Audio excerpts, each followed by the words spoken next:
போவார். நம்ம ஒரு வசனம் வாசிக்கலாம். ரூத் 1:6 இருக்கு.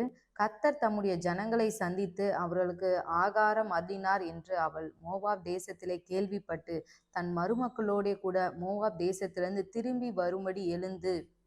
இந்த நேரத்துல நகோமிக்கு வந்து ஒரு வேளை ஒரு இருதயத்துல வந்து தோணிருக்கலாம், ஆண்டவர் வந்து நம்ம தேசத்திலே நமக்கு திருப்பி வந்து சாப்பாடு கொடுக்க ஆரம்பிச்சிட்டாரு அப்படின்னு சொன்னது. இந்த நகோமிக்கு வந்து அடுத்த பகுதிக்கு நம்ம போயிடலாம், இந்த இடத்துல இருக்க வேணாம், நம்ம அடுத்த பகுதிக்கு போயிடலாம் அப்படின்ற வந்து ஒரு எண்ணம் வந்து வருது.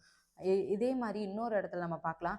1 ராஜாக்கள் 17ஆம் அதிகாரத்துல வந்து ஆண்டவர் பார்த்து சொல்லுவாரு, அந்த தேசம் எங்கும் பஞ்சமா இருக்கும். அப்ப கர்த்தர் தம்முடைய ஊழியக்காரரை பார்த்து சொல்வாரு, எலியா தீர்க்கதரிசியை பார்த்து சொல்லுவாரு. 1 ராஜாக்கள் 17:3 இருக்கு. நீ இவ்விடத்தை விட்டு கீழ் திசையை நோக்கி போய் யோர்தானுக்கு நேரா இருக்கிற கேரித் ஆற்றண்டையில் ஒளித்து கொண்டிரு. அந்த ஆற்றின் தண்ணீரை குடிப்பாய். அங்கே உன்னை போஷிக்க காகங்களுக்கு கட்டளையிடுவேன்